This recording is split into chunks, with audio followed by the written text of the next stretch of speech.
सभी प्यारे साथियों को नमस्कार। उम्मीद है कि आप सभी अच्छे होंगे, स्वस्थ और मस्त होंगे।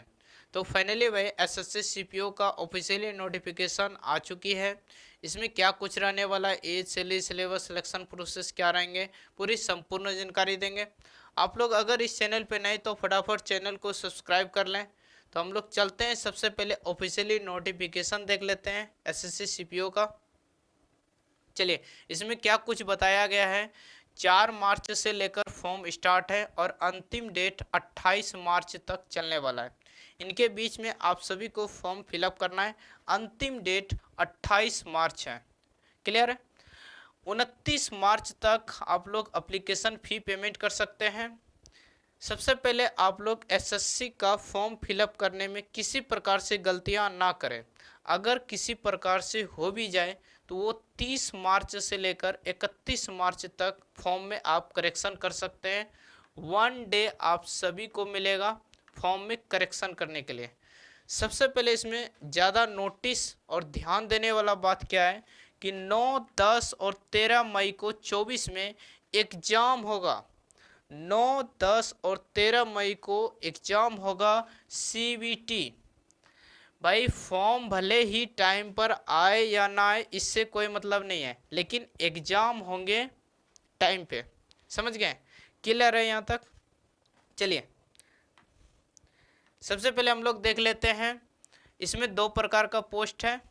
इसमें दो प्रकार का पोस्ट है।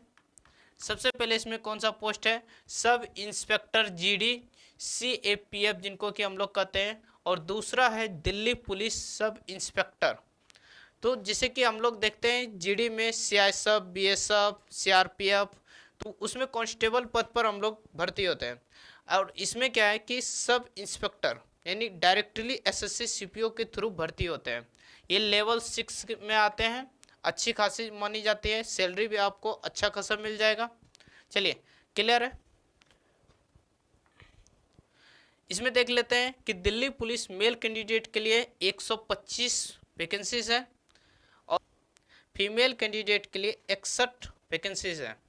चलिए, अब देखते हैं आगे हम लोग जीडी में कितना है। तो जीडी में बीएसएफ में 892 पोस्ट है, सीआईएसएफ में 1597 है, सीआरपीएफ में 1172 है, आईटीबीपी में 278 है, एसएसबी में 62 है और टोटल 4001 पोस्ट है।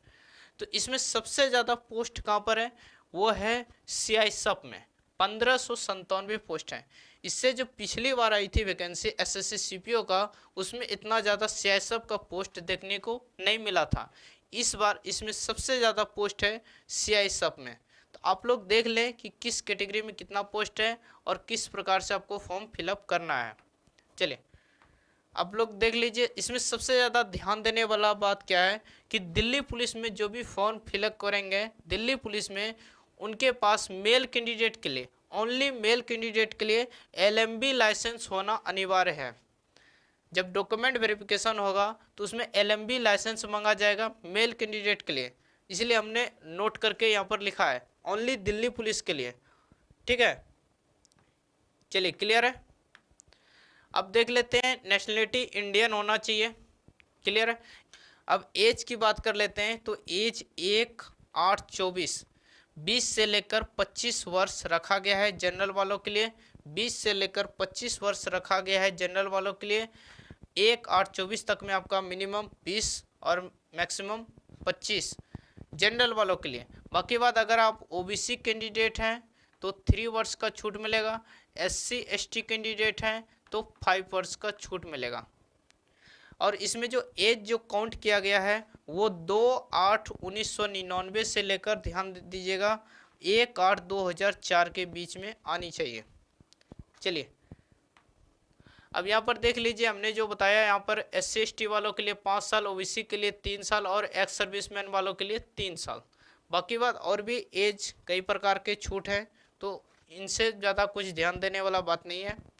एप्लीकेशन की बात करें, एप्लीकेशन फ़ी, तो एप्लीकेशन फ़ी रहने वाला है 100 रुपया। फीमेल कैंडिडेट के लिए 0 रुपया है। जब भी एप्लीकेशन जो कि एसएससी का फॉर्म आते हैं तो फीमेल कैंडिडेट के लिए, एससी और एसटी कैंडिडेट के लिए फ्री रहते हैं। तो ओनली इसमें मेल कैंडिडेट के लिए ही लगेंगे। ठीक है, आप लोग इसमें फी पेमेंट कर सकते हैं ऑनलाइन से, नेट बैंकिंग, क्रेडिट कार्ड, किसी भी प्रकार से यूपीआई करके। चलिए अब देख लेते हैं हम लोग। सबसे पहले पेपर 1 होगा, तो पेपर 1 में क्या कुछ दिया गया है। तो जनरल इंटेलिजेंट रीजनिंग रहेंगे 50 क्वेश्चन, आपका जनरल अवेयरनेस रहेगा 50, जनरल एप्टीट्यूड रहेगा 50 और इंग्लिश रहेगा 50। टोटल रहेंगे 50 50 और 50, 200 रहेंगे। ठीक है, 200 क्वेश्चन रहेंगे और 200 मार्क्स रहेंगे। क्लियर है, 200 क्वेश्चन रहेंगे, 200 मार्क्स रहेंगे। 2 घंटा समय मिलेगा पेपर 1 में, 2 घंटा समय मिलेगा। इसमें 2 पेपर होंगे, पेपर 1 और पेपर 2, वो हम अभी आगे क्लियर करेंगे पेपर 1 और पेपर 2 में। जिसमें कि पेपर 2 होंगे तो इसमें सबसे ज़्यादा इंग्लिश पूछे जाएंगे, और इस सिर्फ और सिर्फ इंग्लिश से ही रहते हैं इसमें। तो इंग्लिश पूछे जाएंगे, 200 रहेंगे क्वेश्चन और 200 मार्क्स रहेंगे। 2 घंटा समय मिलेगा। और ध्यान दीजिएगा 1/4 का निगेटिव मार्किंग है, 1/4 का निगेटिव मार्किंग है, हम आगे बता रहे हैं आपको। चलिए यहाँ पर देखिए अच्छे से समझिए सिलेक्शन में कैसे होंगे सिलेक्शन। जिसमें कि पेपर 1 है और उसके बाद फिर फिजिकल होगा, पेपर 2 होगा और मेडिकल होगा। तो सबसे पहले जो हमने आपको बताया पेपर 1 होगा, तो पेपर 1 आप सभी को पास करना है। इसमें सिर्फ पास ही नहीं करना है, पेपर 1 और पेपर 2 दोनों को मिलाकर ही आपका फाइनल मेरिट तैयार किया जाएगा, पेपर 1 और पेपर 2। तो सबसे पहले आप लोग अगर पेपर 1 पास करेंगे तो आप सभी को फिजिकल पास करना होगा। जब आप लोग फिजिकल पास कर जाएंगे उसके बाद पेपर 2 होंगे। जब आप लोग पेपर 2 पास कर जाएंगे उसके बाद मेडिकल होगा, मेडिकल होने के बाद ही फाइनल मेरिट लगेगा। समझ गए। और इसमें पेपर 1 और पेपर 2 दोनों का इसमें नंबर जुट कर एक साथ मेरिट बनेंगे। तो इसमें पास करना सभी में अनिवार्य है। और इसमें जो क्वालिफिकेशन की बात करें तो वो ग्रेजुएशन लेवल की है। अपेयरिंग वाला भी फॉर्म फिलअप कर सकते हैं, इसमें डेट दिया गया, आप लोग नोटिफिकेशन को एक बार देख लें कि इसमें अपेयरिंग वाला का कब तक मांगा गया है। बाकी बात इसमें ग्रेजुएशन वाला फॉर्म फिलअप कर सकते हैं। चलिए अब देख लेते हैं जिसके पास की एनसीसी का सर्टिफिकेट है तो आप लोग को छूट मिलेगा। जिसमें कि एनसीसी सी वालों के लिए 10 मार्क्स मिलेगा, 5% का दिया गया है। एनसीसी बी वालों के लिए 6 मार्क्स मिलेगा और एनसीसी ए वालों के लिए 4 मार्क्स मिलेगा। तो जो भी एनसीसी किए हैं उनको छूट मिलेगा। चलिए अब देख लेते हैं हम लोग हाइट। तो हाइट जो है कि मेल कैंडिडेट के लिए और जनरल वालों के लिए 170 रहने वाला है। ध्यान दीजिएगा, हाइट जो है कि 170 रहने वाला है। चेस्ट 80 से लेकर 85, 5 सेंटीमीटर आप सभी को चेस्ट फुलाना है। ठीक है, उसके बाद बात कर लेते हैं हिल एरियाज वगैरह, जैसे कि आपका हो गया हिमाचल हो गया, गोरखा हो गया, कश्मीर से आ गए हैं या किसी भी तरह हिल एरिया से आ रहे हैं तो 165 सेंटीमीटर मेल कैंडिडेट के लिए 165 सेंटीमीटर होनी चाहिए। और 80 से 85, 5 सेंटीमीटर आप सभी को फुलाना है मेल कैंडिडेट के लिए। अगर बात कर ले एसटी वालों के लिए, ओनली एसटी वालों के लिए, तो ये 162.5 सेंटीमीटर, 162.5 सेंटीमीटर एसटी वालों के लिए। और 77 से 82, 5 सेंटीमीटर इधर भी चेस्ट आप सभी को फुलाना होगा। अब बात कर लेते हैं फीमेल कैंडिडेट के लिए, जनरल वालों के लिए, तो वो 157 है। जनरल वालों के लिए 157 है, कोई चेस्ट वगैरह नहीं होता है। अगर आप एसटी हैं फीमेल कैंडिडेट में एसटी हैं तो 154 होंगे। अगर आप हिल एरियाज वगैरह से आ रहे हैं तो 155 होंगे। ठीक है, 155 हिल एरिया से आ रहे हैं फीमेल कैंडिडेट। तो चलिए अब हाइट से रिलेटेड आप सभी का क्लियर हो गया। तो अब फिजिकल देख लेते हैं। तो फिजिकल में क्या कुछ मांगा जा रहा है चलिए फिजिकल देख लेते हैं। तो फिजिकल में 100 मीटर के रनिंग होंगे और 16 सेकेंड देंगे। मेल कैंडिडेट के लिए 100 मीटर का रनिंग और 16 सेकेंड, 1.6 किलोमीटर रनिंग होगा और 6.5 मिनट मिलेंगे। उसके बाद लॉन्ग जंप जो है कि 3.65 मीटर 3 चांस मिलेंगे। हाई जंप की बात करें 1.2 मीटर 3 चांस मिलेंगे। और शॉर्ट पुट की बात करें तो वो 16 दिया गया है 4.5 मीटर 3 चांस, वो 16 जो है कि पाउंड होते हैं, ऐसे करके फेंका जाता है, समझ गए।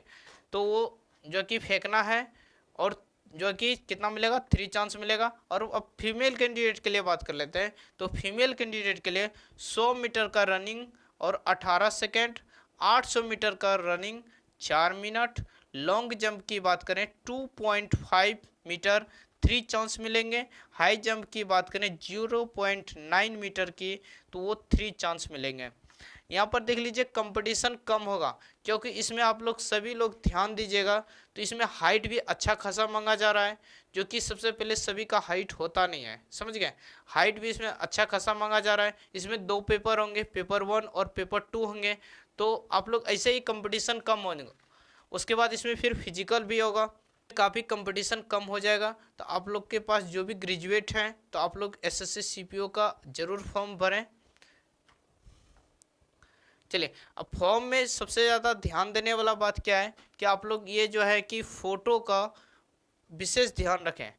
इसी प्रकार से फ़ोटो आप लोग ना लगाएं, इस तरह से फ़ोटो आप लोग नहीं लगाएंगे, क्योंकि जो है कि इस प्रकार से फ़ोटो लगाने पर जो है कि फॉर्म रिजेक्ट हो जाते हैं या फिर आप सभी को करेक्शन करना पड़ जाएगा।